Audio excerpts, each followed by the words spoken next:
Function रहते हैं। अभी हम बहुत ही फास्ट चलेंगे क्योंकि हमें जो है पूरा का पूरा जीआई सिस्टम जो है वो कंप्लीट करना है। हम रिवीजन कर रहे हैं जीआई सिस्टम का। नेक्स्ट आपका ऑर्गन रहता है टंग, और टंग भी एक सेंसरी ऑर्गन है जो टेस्ट या गस्टेशन करवाने का काम करता है। इसके ऊपर टेस्ट बर्ड होते हैं जहां से आपको क्या होता है, टेस्ट की फीलिंग आती है। हम देखते हैं कौन कौन से टंग टेस्ट बर्ड यहाँ होते हैं। तो जो आपकी टंग है, इस टंग के पास में ये देखिएगा अलग अलग टाइप के टेस्ट बर्ड है। अगर आप बात करें बिल्कुल जो पीछे की तरफ जो होते हैं, जो पोस्टीरियर पार्ट के ऊपर जो होते हैं, वो बीटर टेस्ट करवाने का काम करते हैं और वो सर्कमवेलेंट पेपिलाई होते हैं। अगर मैं बात करूं लेटरल पार्ट की, तो लेटरल पार्ट के ऊपर जो है वो फुशी फॉर्म जो होते हैं, और वो क्या करवाते हैं आपके जो है साल्ट का टेस्ट करवाते हैं। और टिप पे जो होते हैं वो फिली फॉर्म होते हैं जो आपको क्या करवाने का काम करते हैं, टेस्ट का सॉर टेस्ट देने का काम करने का काम करते हैं। तो एंटीरियर पार्ट इज फॉर या tip of tongue is salt and sweet, lateral part is sour taste and posterior part is for bitter taste. ये आपके टेस्ट रहते हैं। टंग की जो लेंथ है वो लगभग 10 सेंटीमीटर होती है। वेट की मैं बात करूं तो मेल के अंदर टंग का वेट 70 ग्राम होता है और फीमेल में टंग का वेट जो है वो 60 ग्राम होता है। फीमेल में टंग का वेट थोड़ा सा क्या होता है, मेल की कंपेरिजन कम रहता है। ये बात आपने ध्यान रखनी है। टेस्ट का फिनोमिना इंपॉर्टेंट रहता है। Posterior part give bitter taste, और पोस्टीरियर पार्ट जो होता है वहां पर सर्कमवेलेंट पेपिलाई होते हैं। कौन होते हैं? सर्कमवेलेंट पेपिलाई। सर्कमवेलेंट पेपिलाई। जो आपका लेटरल पार्ट है यहाँ पर आपके होते हैं फिलीफॉर्म, और जो आपका एंटीरियर पार्ट या टिप ऑफ पार्ट है यहाँ होते हैं फंगीफॉर्म। तो इस तरीके से ये आपकी क्या रहते हैं, पेपिलाइज रहते हैं। ये आपका टंग का स्ट्रक्चर रहता है। टंग के पीछे की तरफ एक बोन जुड़ी रहती है जिसको हायोइड बोन कहते हैं, या लिंगुअल बोन बोलते हैं, या टंग बोन के नाम से भी इसको प्रोनाउंस किया जाता है। कुछ इस तरीके की बोन होती है, देखिएगा। ये आपका टंग बोन, हायोइड बोन या लिंगुअल बोन है ना। ये जो है ये इसका क्या है, हॉर्न है। इसको हम बोलते हैं ग्रेटर हॉर्न दोनों को। और ये जो पीछे छोटे की तरफ दिख रही है, ये यहाँ दिखाया है डायग्राम में अच्छे से। ये इसके ग्रेटर हॉर्न है, लेसर हॉर्न, और ये आपकी बॉडी रहती है। और इसके बीच में क्या है, यहाँ से टंग जो है वो अटैच रहती है। तो इस तरीके से ये आपकी क्या रहती है, स्ट्रक्चर रहती है। नेक्स्ट आपका आता है सलाइवरी ग्लैंड, और सलाइवरी ग्लैंड सलाइवा का प्रोडक्शन करने का काम करती है। और ये क्या सीक्रेट करती है, एमाइलेज, जो क्या करता है, स्टार्च को माल्टोज में तोड़ने का काम करता है। और सलाइवरी ग्लैंड 3 होती है पेयर के अंदर। एक होती है पैरोटिड ग्लैंड, एक होता है सबमैंडिबुलर, और एक होता है sublingual gland. Parotid gland is the largest salivary gland, और जो एम्प्टी होती है ओरल कैविटी के अंदर स्टेंसन डक्ट्स के थ्रू।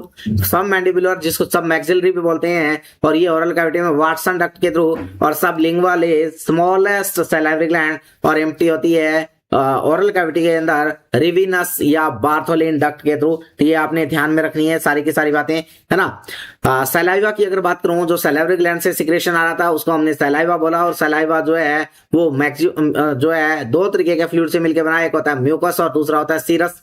लगभग 750 ml से लेके 1500 ml तक जो है वो सलाइवा का प्रोडक्शन होता है। 1 मिनट में 0.3 से 0.4 ml होता है। 1000 से 1500 ml जो है वो 24 घंटे के अंदर जो है वो सलाइवा का फॉर्मेशन होता है। और सलाइवा का जो पीएच है वो स्लाइटली एसिडिक होता है, 6.35 टू 6.85। और सलाइवा का जो कंपोजिशन की अगर बात करें तो इसमें 99.5% वाटर होता है, 0.5% कुछ अदर सॉल्यूट होते हैं जिसमें आयन होते हैं, म्यूकस होता है, इम्यूनोग्लोबुलिन होता है। और इम्यूनोग्लोबुलिन की मैं बात करूं तो जो मोस्ट कॉमन जो होता है वो इम्यूनोग्लोबुलिन ए होता है।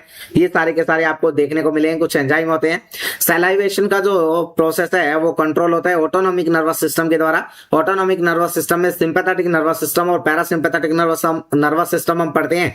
तो autonomic nervous system is regulate salivation process. Enzyme की अगर बात करें सलाइवा के अंदर, तो सलाइवा में अलग अलग टाइप के एंजाइम रहते हैं। एक होता है सलाइवरी एमाइलेज जिसको हम टाइलिन एंजाइम बोलते हैं। और ये टाइलिन जो एंजाइम होता है ये जो हमारी बॉयल या कुक स्टार्च जो होती है उसको क्या करता है, डेक्स्ट्रीन और माल्टोज के अंदर कन्वर्ट करने का काम करता है। और माल्टोज को माल्टेज एंजाइम माल्टेज में बदलता है।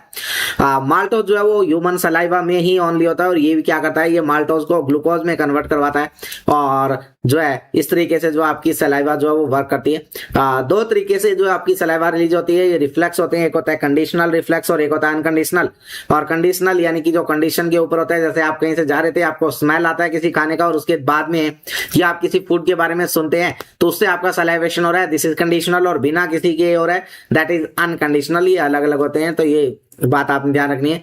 नेक्स्ट हम बात करते हैं इसोफेगस, जिसको फूड पाइप बोलते हैं। मस्कुलर ट्यूब होती है, 25 सेंटीमीटर लेंथ रहती है, 2 सेंटीमीटर इन डायमीटर होती है, और ये कनेक्ट होती है फेरिंक्स से स्टमक के साथ में, और फेरिंक्स से जो है ये ओपनिंग के थ्रू फेरिंक्स से चलती है, और ये क्या है, एक डायफ्राम से निकलते हुए और स्टमक के साथ में क्या होती है, कनेक्ट होती है। बात आपने ध्यान रखना है। ये T10 लेवल के ऊपर क्या करती है, डायफ्राम के अंदर से पियर्स होती है।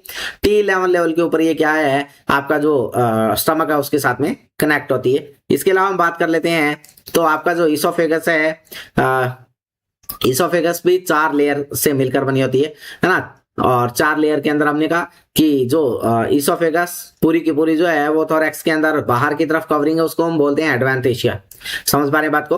और एडवेंटेशिया जो है वो इलास्टिक फाइबर टिश्यू बनी होती है। उसके बाद जैसे जैसे नीचे जाएंगे तो आप जो है, जब आप क्या करेंगे, आप अपनी इसोफेगस को जब 3 पार्ट में डिवाइड करेंगे, तो इसोफेगस का जो प्रोक्सिमल थर्ड पार्ट जो होता है वो स्ट्रेटिफाइड स्क्वैमस एपिथेलियम का बना होता है। डिस्टल 1/3 जो होता है वो कॉल्यूमनर एपिथेलियम का बना होता है, और मिडल 1/3 जो होता है उसमें दोनों मिक्स होते हैं। स्ट्रेटिफाइड स्क्वैमो कॉल्यूमनर जो है ये दोनों क्या रहते हैं, मिक्स रहती है। इस तरीके से आपने यहाँ पर ध्यान रखना है।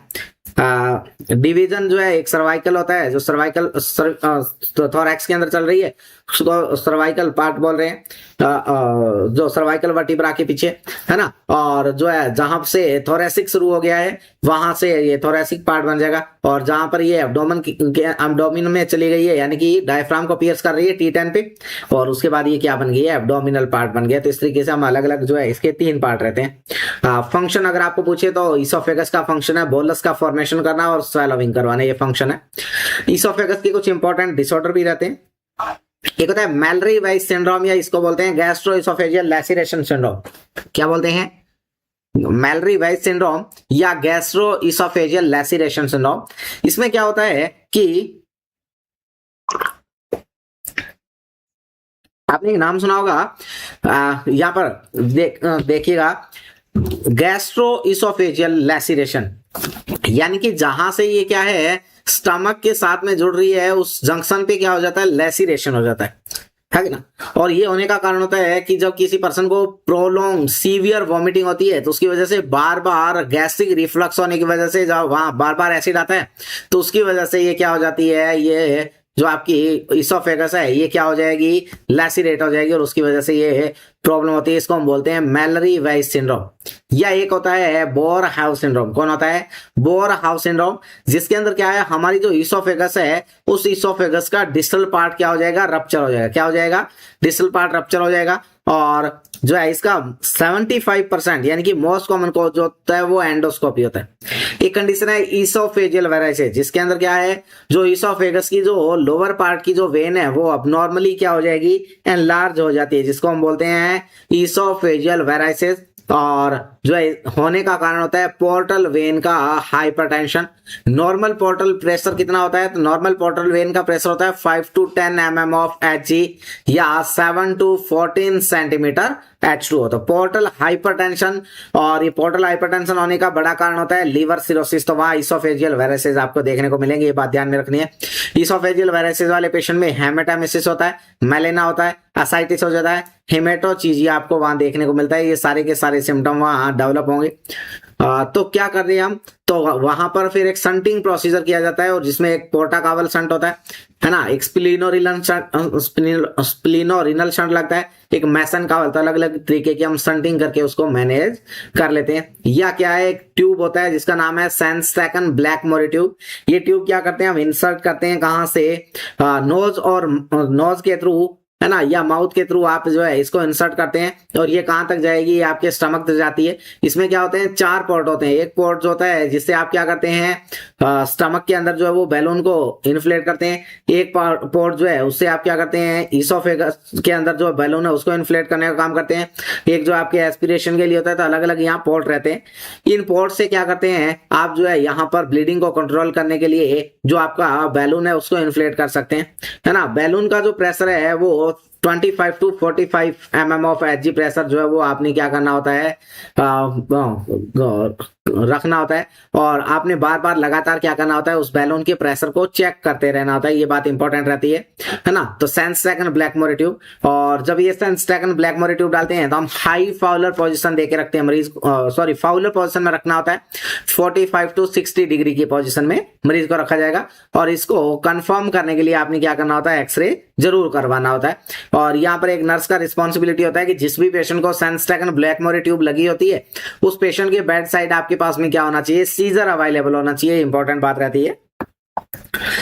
एक कंडीशन होता है बैरट इसोफेगस या कोल्यूमनर एपिथेलियल लाइंड लोअर इसोफेगस, जिसको सैलो बोला जाता है। क्या बोला जाता है, सैलो। और ये एक तरीके का आप कह सकते हैं कि इसोफेगस के अंदर मेटाप्लेजिया हो जाता है और मेटास्टेटिक ग्रोथ, यानी कि एक तरीके का ये क्या है, इसोफेगस का कैंसर है। तो बैरट इसोफेगस या सैलो, सैलो का फुल फॉर्म है कोल्यूमनर एपिथेलियल लाइंड लोअर इसोफेगस। तो ये बात आप ध्यान रखनी है ना। और इसको हम इसोफेगस कैंसर या metastatic growth in lower portion of oesophagus आप कह सकते हैं। एक डिजीज होता है GERD, gastro oesophageal reflux disease, और इसमें होता क्या है, इसमें बार बार क्या होता है, जो गैस्ट्रिक कंटेंट है उसका इसोफेगस के अंदर क्या होने लगता है, बैक फ्लो होने लगता है। और ये होने का कारण होता है जो आपका लोअर इसोफेजियल स्फिंक्टर है वो अच्छे से काम नहीं कर पाता है, जिसको हम कार्डियक स्फिंक्टर बोलते हैं। तो उसकी इनएडिक्वेसी की वजह से होता है। और जो है इसके अलावा और जनरली कॉज वहां हो सकते हैं, जैसे कोई कोरोजिव इफेक्ट हो गया कोई गैस्ट्रिक एसिड का इसोफेगस पे, या जो है इसोफेजियल एम्पटिंग, जो है गैस्ट्रिक एम्पटिंग डिक्रीज और की है। हाइटल हर्निया की कंडीशन है ना, हाइटल हर्निया है, diaphragmatic hernia, obesity, morbid obesity है, प्रेगनेंसी है, कैफीन का इंटेक या हाई फूड इंजेक्शन किया जा रहा है पेशेंट के द्वारा। ये जनरली बहुत सारे कारण रहते हैं, बट सबसे बड़ा कारण यहाँ लोअर इसोफेजियल स्फिंक्टर या कार्डियक स्फिंक्टर का इनएडिक्वेशन होना है। जब GERD होगा किसी पेशेंट में तो आपको पूछा जा सकता है कि कार्डिनल साइन ऑफ GERD बताइए, तो आपने बताना है heartburn is cardinal sign of GERD का कार्डिनल साइन है हार्ट बर्न यानी कि पायरोसिस होना। इसके अलावा वहां पर क्या होता है, इसके अलावा बार बार रिगर्जिटेशन है, होर्सनेस है, कफ होता रहता है पेशेंट को, डिस्फेजिया, डिस्पेप्सिया, है ना। तो ये सारी की सारी कंडीशन वहां आपको देखने को मिल सकती है, बट कार्डिनल साइन आपने ध्यान में रखना है। मैनेज कैसे करते हैं, तो हम H2 रिसेप्टर ब्लॉकर देते हैं, एंटासिड्स है, प्रोटॉन पंप इनहिबिटर, तो सिम्टोमेटिक मैनेजमेंट रहते हैं सारे के सारे। इसके अलावा यहाँ पर डाइटरी मैनेजमेंट किया जाता है, जिसमें मरीज को थोड़ा थोड़ा खाने के लिए बार बार जो है दिन में 4 से 5 बार थोड़ा थोड़ा करके खाए। और वो जो है स्पाइसी फूड है, अल्कोहल है, चॉकलेट है, पेपरमिंट्स यानी कि फ्लेवर्ड फूड जो भी है, ये सारी चीजें हम अवॉइड करवा देते हैं। और सबसे इंपॉर्टेंट बात आपने ध्यान रखनी होती है कि अवॉइड करना होता है क्या, खाना खाने के बाद जो है वो 2 से 3 घंटे तक उसे बोलना होता है कि तुम्हें लेटना नहीं है, बैठे रहना होता है। तो ये बात इंपॉर्टेंट रहती है। और खाना खाने के जो है, जो GERD का जो पेशेंट होता है इसमें पोजीशन इंपॉर्टेंट रहती है। और पोजीशन कौन सी देते हैं, तो पोजीशन जो है वो हेड अप होता है और लेग वाली साइड डाउन होती है, यानी कि रिवर्स ट्रेंडलनबर्ग पोजीशन दी जाती है। कुछ इस तरीके का पोजीशन हम वहां पर प्रोवाइड करवाते हैं। तो ये इंपॉर्टेंट बात रहती है यहाँ पर। इसके अलावा अगर बात करें तो यहाँ का सर्जिकल मैनेजमेंट भी बहुत इंपॉर्टेंट है और ये भी आपने ध्यान रखना है। तो GERD के पेशेंट में एक सर्जरी करते हैं जिस सर्जरी का नाम होता है निसन फंडोप्लिकेशन। क्या नाम है, निसन फंडोप्लिकेशन। इसमें क्या करते हैं, जो हमारा इसोफेगस जहां से कनेक्ट हो रहा है हमारे स्टमक के साथ में, उस जगह पर हम टाइटली क्या करते हैं, सूचर कर देते हैं। क्या कर दिया जाता है, सूचर कर दिया जाता है। इसके अलावा एक होता है स्ट्रेटा प्रोसीजर, है ना। तो 2 तरीके की, बट अभी तक स्ट्रेटा प्रोसीजर से ना पूछते हुए निसन फंडोप्लिकेशन से काफी बार एग्जाम में क्वेश्चन आए। तो निसन फंडोप्लिकेशन और स्ट्रेटा प्रोसीजर दोनों ही कहां कर रहे हैं हम, GERD के पेशेंट में करते हैं। तो ये बात ध्यान रखनी है आपने। इसके अलावा कैंसर ऑफ इसोफेगस और इसोफेगस CA का आपको पता ही है कि CA में अब नॉर्मल ग्रोथ हो जाती है इसोफेगस के अंदर। और जो है सारी की सारी बातें क्लिनिकल फाइंडिंग, तो पेशेंट को बर्निंग पेन होता है, हॉट फ्लश आते हैं, वेट लॉस होने लगेगा, डिस्फेजिया, सारे के सारे जनरल सिम्टम है ना। कोई बड़ा कोई मेजर सिम्टम यहाँ नहीं है इंपॉर्टेंट वाला। सर्जिकल और रिमूवली इसोफेगस को निकालना ही यहाँ पर क्या रहता है, ट्रीटमेंट ऑफ चॉइस रहता है। तो अगर आपको पूछे सी इसोफेगस का इंपॉर्टेंट मैनेजमेंट क्या है या ट्रीटमेंट ऑफ चॉइस क्या है, तो रिमूवल। और रिमूवल कैसे कर सकते हैं, तो रिमूवल के लिए आप एक होता है इसोफेजो गैस्ट्रोस्टोमी कर सकते हो, यानी कि आप इसोफेगस को निकालो और उसके बाद गैस्ट्रोस्टोमी कर दो, या आप इसोफेजेक्टमी करके, है ना, यानी इसोफेजेक्टमी, जो इसोफेगस है उसको निकाल दो और जो है रिमेनिंग पार्ट जो उसका क्या कर दो, जो है स्टमक के साथ में कनेक्ट कर दो। तो इस तरीके से आप जो है इसोफेजेक्टमी या इसोफेजो गैस्ट्रोस्टोमी प्रोसीजर जो है वो परफॉर्म कर सकते हो। तो कोई बड़ा इंपॉर्टेंट सिम्टम वहां नहीं रहता है। नेक्स्ट आपकी बात आती है स्टमक की, और स्टमक जे शेप का ऑर्गन होता है, दो ओपनिंग होती है, एक इसोफेजियल ओपनिंग और दूसरी ड्यूडेनल ओपनिंग होती है। चार जो है इसके रीजन रहते हैं, एक होता है कार्डिया, एक होता है फंडस, एक होता है बॉडी और एक होता है पाइलोरस। तो ये सारी की सारी बातें फंडस जो है इसके रीजन को लेकर के, यानी कि चार रीजन है इसके अंदर। अगर बात करें तो जो आपका फंडस वाला पार्ट है, इसके क्या क्या काम है, तो फंडस क्या करता है, डाइजेस्टिव गैसेज जो होता है उनको कलेक्ट करता है। जो आपका बॉडी पार्ट है वो क्या करता है, पेप्सिनोजन हार्मोन को, एंजाइम को रिलीज करवाता है। इसके साथ साथ HCl जो हाइड्रोक्लोरिक एसिड जो होता है उसको रिलीज करने का काम करता है। पाइलोरस जो पार्ट होता है वहां से म्यूकस आता है, गैस्ट्रिन आता है और पेप्सिनोजन भी आता है। इसके साथ साथ पाइलोरस जो है वो एम्प्टिंग को रेगुलेट करने का काम करता है, ये इंपॉर्टेंट बात रहती है। और जो आपका स्टमक है इसकी स्ट्रक्चर की मैं बात करूं तो ये लगभग 10 इंच लॉन्ग होता है और 1.5 लीटर जो है वो फूड का कैपेसिटी होता है। स्टमक के अंदर 1.5 लीटर तक का कंटेंट आ सकता है, इतनी इसकी कैपेसिटी रहती है। Blood supply left gastric artery करती है और पोर्टल वेन यहाँ से वीनस सप्लाई लेकर के जाने का काम करती है। फंक्शन आपको इंपॉर्टेंट ध्यान में रखने हैं कि स्टमक के फंक्शन क्या क्या रहते हैं, तो टेम्परेरी फूड स्टोरेज, यानी कि इसको रिजर्वायर ऑफ फूड के नाम से भी जानते हैं। इसके अलावा यहाँ पर केमिकल डाइजेशन होता है, क्या होता है, केमिकल डाइजेशन होता है। इसके अलावा मैकेनिकल ब्रेकडाउन ऑफ फूड है, केमिकल ब्रेकडाउन ऑफ फूड है ना। और क्या करता है, कंट्रोल करता है रेट को, ड्यूडेनम में किस रेट पे जो है फूड को जो है एम्प्टी करना है, वो रेट को कंट्रोल करने का काम स्टमक खुद करता है। इसके अलावा यहाँ पर एसिड है, तो इसका मतलब इसके एंटीबैक्टीरियल एक्शन रहता है।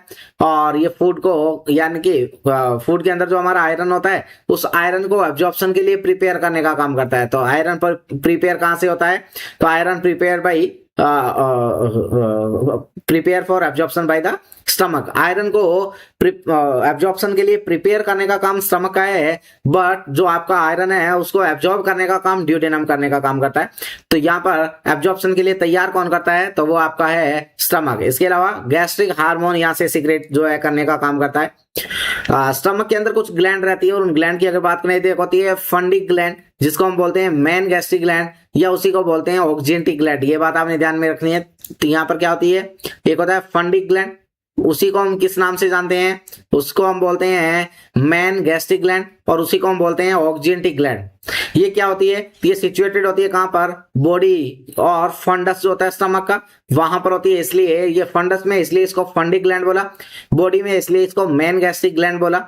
और इसमें 3 तरीके की सेल है यहाँ पर, एक होती है चीफ सेल, कौन होती है, चीफ सेल या जो पेप्सिनोजन सेल होती है, और वो क्या करती है, पेप्सिनोजन को रिलीज करती है। क्या करती है, पेप्सिनोजन को रिलीज करती है, रेनिन को रिलीज करती है, लाइपेज को रिलीज करती है। एक होती है पार्शियल सेल या ऑक्जेंटिक सेल जो HCl और इंट्रिंसिक फैक्टर को रिलीज करती है। And intrinsic factor is responsible for absorption of vitamin B12 in body. Intrinsic factor is responsible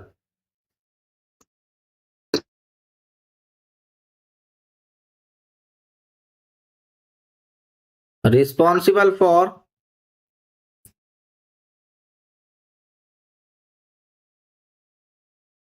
absorption of vitamin B12। अगर बॉडी में इंट्रिंसिक फैक्टर नहीं होगा तो विटामिन B12 जो है उसका एब्जॉर्प्शन नहीं हो पाएगा, और विटामिन B12 अगर बॉडी में कम हो जाता है इसकी वजह से पर्नीशियस एनीमिया होता है। क्या होता है, पर्नीशियस एनीमिया। तो ये बहुत इंपॉर्टेंट जो है वो रहता है। और तीसरी आपकी सेल होती है म्यूकस नेक सेल, जो क्या करती है, सिक्रीट करती है म्यूसिन को। किसको सिक्रीट करती है, म्यूसिन को सिक्रीट करने का काम करती है। दूसरी ग्लैंड जो है वो स्टमक के अंदर जो होती है उसको हम बोलते हैं पाइलोरी ग्लैंड। क्या बोलते हैं, पाइलोरिक ग्लैंड, और ये पाइलोरिक ग्लैंड जो है ये नाम से पता चल रहा है ये पाइलोरस के अंदर होती है। कहाँ होती है?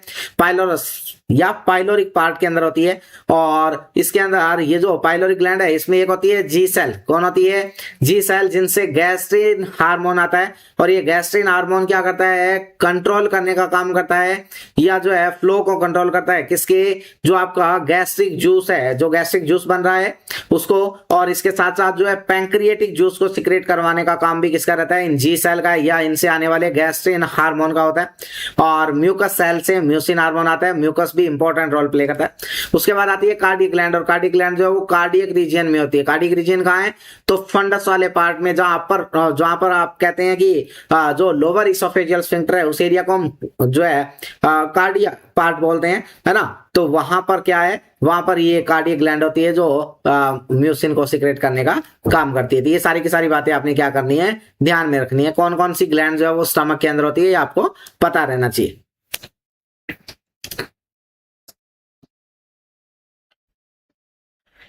अब बात करें गैस्ट्रिक जूस के बारे में, एक बार क्लास को शेयर कर दीजिएगा प्लीज। दूसरा है गैस्ट्रिक जूस, और गैस्ट्रिक जूस जो है ये मिक्सर ऑफ सिक्रेशन है। जो काफी सारे सिक्रेशन आ रहे थे हमारे जो स्टमक से, अभी हमने पढ़ा स्टमक के अंदर अलग अलग तरीके की ग्लैंड थी। हमने कहा जो ऑक्जेंटिक ग्लैंड, फंडिक ग्लैंड है, इसके अलावा पाइलोरिक ग्लैंड है ना, या कार्डियक ग्लैंड है। तो उन सभी से जो सिक्रेशन आ रहे थे वो सारे के सारे सिक्रेशन जब एक साथ इकट्ठे हुए तो उन सभी को हमने गैस्ट्रिक जूस बोल दिया। क्या बोल दिया? गैस्ट्रिक जूस का नाम दे दिया है। और ये गैस्ट्रिक जूस हमने कहा अलग अलग टाइप की ग्लैंड से, गैस्ट्रिक ग्लैंड से आ रहे हैं। एक दिन में 1200 से 1500 ml तक क्या होता है? गैस्ट्रिक जूस रिलीज होता है। कितना? 1200 ml से लेके 1500 ml तक। और 1500 ml ही क्या हमारी क्या थी? जो है स्टमक का कैपेसिटी था। ये बात आपने ध्यान रखनी है। जो आपका गैस्ट्रिक जूस होता है ये हाईली एसिडिक होता है। क्या होता है? हाईली एसिडिक होता है। और हाईली एसिडिक होने का कारण होता है HCl का प्रेजेंस होना। और ये कितनी पीएच का होता है? 0.9 to 1.2। कितना? 0.9 to 1.2 इसकी क्या रहती है? पीएच रहती है। कंपोजिशन की बात करें तो इस गैस्ट्रिक जूस में 99.5% वाटर होता है, 0.5% या सॉलिड सब्सटेंस होते हैं, है ना। एंजाइम कौन कौन से इसमें? तो एंजाइम इसमें पेप्सिनोजन है, जो क्या करता है? कन्वर्ट करता है पेप्सिन में। क्या होता है? पेप्सिन में कन्वर्ट होता है। किसके थ्रू? HCl के थ्रू। और ये क्या है? ये एक प्रोटियोलाइटिक एंजाइम है जो क्या करता है? कन्वर्ट करता है प्रोटीन को प्रोटीएज के अंदर, पेप्टोन और पॉलीपेप्टाइड के अंदर। तो ये सारी की सारी बातें आपने क्या है? ध्यान में रखनी होती है। HCl यहाँ क्यों जरूरी है स्टमक के अंदर होना। इसके अलावा क्या है कि ये क्या करवाता है? डाइजेस्ट करवाता है। किसको? मिल्क प्रोटीन को डाइजेस्ट करवाने का काम करता है। और जो मिल्क के अंदर जो प्रोटीन होती है, जो काऊ मिल्क है, बफेलो मिल्क है, उनके अंदर जो प्रोटीन होती है उस प्रोटीन का नाम होता है कैसीन प्रोटीन। कौन सी प्रोटीन होती है? कैसीन नाम की प्रोटीन वहां पर क्या होती है? प्रेजेंट होती है। तो कैसीन प्रोटीन को क्या करवाता है? एब्जॉर्ब करवाने का काम भी, डाइजेस्ट करने का काम करता है। और गैस्ट्रिक लाइपेज होता है ये वीक लाइपोलाइटिक एंजाइम होता है। जो हमारे स्टमक के अंदर एक लाइपेज नाम का एंजाइम है वो क्या है? वीक लाइपोलाइटिक एंजाइम है। रेनिन जो होता है, अभी अभी हमने पढ़ा रेनिन रिलीज होता है। और रेनिन जो है ये मिल्क कर्डलिंग एंजाइम होता है। क्या होता है? मिल्क कर्डलिंग, जो क्या है? दूध से दही को बनाने का काम करता है। जो दूध हम पीते हैं उसको क्या कर देगा? दही में बदल देगा। तो ये ह्यूमन बीइंग के अंदर ये प्रेजेंट नहीं होता है, ये हमारी बॉडी में नहीं होता है रेनिन, है ना। तो ये क्या है? मिल्क कर्डलिंग एंजाइम है। कौन? रेनिन। अब क्या है कि जब हमारे स्टमक के अंदर HCl का सिक्रेशन बढ़ जाए तो उस कंडीशन में क्या हो जाते हैं? वहां पर वो HCl जो है वो क्या कर देता है? स्टमक के अंदर जो है वो अल्सर कॉज कर देता है। और उन अल्सर को हम नाम देते हैं पेप्टिक अल्सर का। क्या नाम देते हैं? पेप्टिक अल्सर का नाम देते हैं। तो इरोजन या breakdown of gastrointestinal mucosa resulting from digestion action of hydrochloric acid and pepsin की क्या होगा? जो आपके स्टमक के अंदर क्या थी? म्यूकोजा थी, उस म्यूकोजा का क्या कर दिया? इरोजन कर दिया, उसको ब्रेक कर दिया। तो वहां पर एक क्या हो गया? जख्म बन गया है। और ये करने का ये एक्शन किसका होता है? हाइड्रोक्लोरिक एसिड और पेप्सिन का होता है। इसको हम बोलते हैं पेप्टिक अल्सर। ये पेप्टिक अल्सर ये कहीं भी हो सकते हैं स्टमक के अंदर, ये इसोफेगस के अंदर या आपके ड्यूडेनम में। बट मोस्ट कॉमनली अगर हम बात करें, हम 3 तरीके के जो है यहाँ पर अल्सर पढ़ने वाले हैं। एक होता है ड्यूडेनल अल्सर, एक है गैस्ट्रिक अल्सर और एक आता है इसोफेजियल अल्सर। मोस्ट कॉमनली जो सबसे ज्यादा जो होता है 80% जो होते हैं वो ड्यूडेनल अल्सर होते हैं। और ड्यूडेनम में कहाँ? तो फर्स्ट पार्ट ऑफ ड्यूडेनम के अंदर। इसके अलावा अगर बात करें तो यहाँ पर आप गैस्ट्रिक अल्सर जो है लगभग 15% जो है गैस्ट्रिक अल्सर देखने मिलते हैं, और वो होते हैं पाइलोरस एंट्रम वाले पार्ट में, है ना। तो ये बात आपने क्या करनी है, ध्यान रखनी है। और लगभग 5% केसेस के अंदर आपको क्या देखने मिलेंगे, ईसोफेजियल अल्सर जो है यहाँ पर देखने को मिलते हैं। और कारण अगर आपको पूछे कि कौन सा ऐसा जो है पॉजिटिव एजेंट है जिसकी वजह से पेप्टिक अल्सर डेवलप होता है, तो आप बताएंगे हेलिकोबैक्टर पाइलोरी। ये इंपॉर्टेंट बात है, ध्यान में रखनी है कि कौन सा पॉजिटिव एजेंट जो है वो रोल प्ले करता है पेप्टिक अल्सर कॉज करने में। तो आप कह सकते हैं हेलिकोबैक्टर पाइलोरी, जो क्या करता है, क्रोनिक गैस्ट्राइटिस को भी कॉज करने का काम करता है। ग्राम नेगेटिव बैक्टीरिया होता है और पेप्टिक अल्सर को कॉज करने में बड़ा रोल प्ले करता है।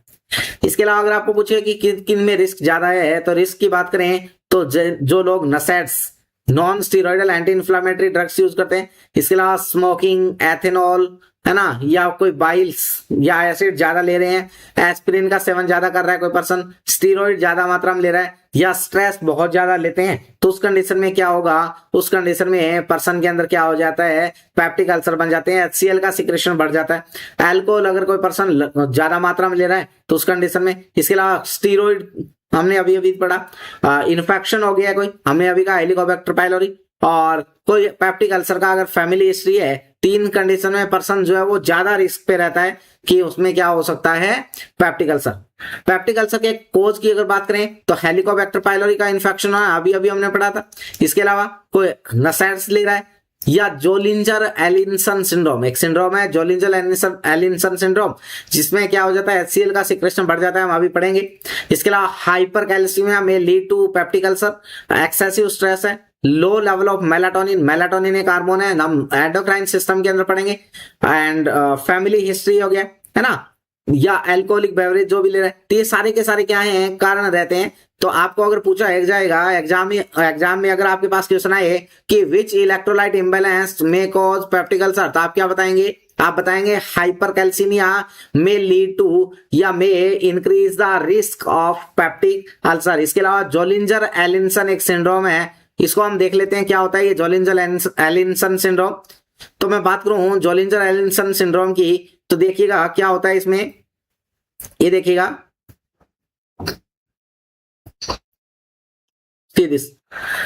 जोलिंजर एलिसन सिंड्रोम, या इसी को हम बोलते हैं ZE सिंड्रोम। और इसमें क्या हो जाता है कि जो हमारा जो स्टमक है, उस स्टमक में ऐसा ट्यूमर बन जाता है जिसकी वजह से बहुत ज्यादा मात्रा में क्या आने लग जाता है, एसिड का प्रोडक्शन होने लग जाता है, और उसकी वजह से पेप्टिक अल्सर कॉज होता है। क्या क्या सिम्टम होते हैं इसके, तो जब क्या होगा, गैस्ट्रिक अल्सर होगा तो उसकी वजह से एब्डोमेन में पेन होता है, और क्या हो सकता है, डायरिया भी देखने को मिल सकता है। ये सिंड्रोम किसकी वजह से होता है, तो ये कोज होता है गैस्ट्रिनोमा, स्टमक के अंदर क्या हो गई है, कोई मैलिग्नेंट जो है, जो एक्सेसिव फंक्शन वाली ट्यूमर डेवलप हो गई है, और जो क्या कर रही है, सिक्रेट करने लगी है एक्सेसिव जो गैस्ट्रिन हार्मोन है उसको, तो ये क्या है, गैस्ट्रिनोमा है। साइन सिम्टम क्या होंगे या क्या है, तो ये क्या होता है, जो आपकी एब्डोमिनल पेन होगा, क्रोनिक डायरिया, डिस्पेप्सिया होगा पेशेंट को, वेट लॉस होता है, GI ब्लीडिंग हो जाती है, पैराइटल सेल जो होती है, उन पैराइटल सेल से HCl का प्रोडक्शन बढ़ जाएगा, और जब HCl प्रोडक्शन बढ़ जाएगा तो अल्सर का फॉर्मेशन हो जाता है। ये देखिएगा एक ट्राइड बनता है जोलिंजर एलिसन सिंड्रोम में, gastric acid hyper secretion, peptic ulcer और ट्यूमर ऑफ पैंक्रियाज। तो पैंक्रियाज के अंदर ट्यूमर बनता है जहां से गैस्ट्रिन ज्यादा आता है, और ज्यादा गैस्ट्रिन आना जो है, ज्यादा जो आपका क्या है, HCl को रिलीज करवाता है। तो इससे क्या है, सारी की सारी कंडीशन जो है वो 3 कंडीशन एक साथ चलती है, जिसको हम जोलिंजर एलिसन ट्राइड बोलते हैं। ये देखिएगा, है ना, तो पैंक्रियाज का और ड्यूडेनल का ट्यूमर, है ना, गैस्ट्रिनोमा जिसको हमने बोला, और यहां से गैस्ट्रिन बहुत ज्यादा मात्रा में आएगा, ज्यादा मात्रा में गैस्ट्रिन आएगा, वो ज्यादा स्टिमुलेट करेगा किसको, आपके जो स्टमक को, और स्टमक को ज्यादा सिक्रेट करेगा, तो पैराइटल सेल से ज्यादा HCl आएगा, और पैराइटल सेल से ज्यादा HCl आएगा तो वो स्टमक के अंदर ज्यादा pH, और यानी कि ज्यादा एसिडिक pH, और ज्यादा एसिडिक pH, तो वहां पर क्या हो जाएगा, वो जो आपकी स्टमक की जो लेयर है, म्यूकोजल लेयर है, वो क्या हो जाएगी, इरोज हो जाएगी, और वो इरोज होना ही तो क्या है, पेप्टिक अल्सर। तो पेप्टिक अल्सर फिजियोलॉजी क्या है इसकी, तो पैथोफिजियोलॉजी की अगर मैं बात करूं तो क्या होता है, कुछ इटियोलॉजिकल फैक्टर की वजह से क्या हो जाती है, म्यूकोजा हमने कहा ब्रेक हो जाएगी, और ब्रेक होने से क्या हो जाएगा, वहां पर टिश्यू इंजरी हुई और अल्सर बन गया, और उससे अब क्या हो जाएगा, धीरे धीरे सेलुलर डिस्ट्रक्शन होने लगेगा और इन्फ्लामेशन की प्रोसेस शुरू हो जाती है। ये देखिएगा पैप्टिक अल्सर, ये आपको दिखाई दे रहे होंगे अल्सर कुछ इस तरीके से बने हुए हैं, है ना। साइन सिम्टम क्या क्या रहते हैं, तो साइन सिम्टम की अगर बात करें तो साइन सिम्टम जैसे कि पेन की कहानी रहती है, और पेन जो होगा वो ग्नोइंग या बर्निंग टाइप का पेन होता है। पेशेंट जो होता है उसको ग्नोइंग, ग्नोइंग का मतलब होता है मीठा मीठा दर्द होना, है ना, और बर्निंग यानी कि उसको ऐसा लगता है जलन या कुछ चुभने जैसा महसूस होना। ड्यूडेनल अल्सर जो होता है उसका पेन जो है वो खाना खाने के 1 से 3 घंटे बाद होता है। ये इंपॉर्टेंट बात रहती है, ध्यान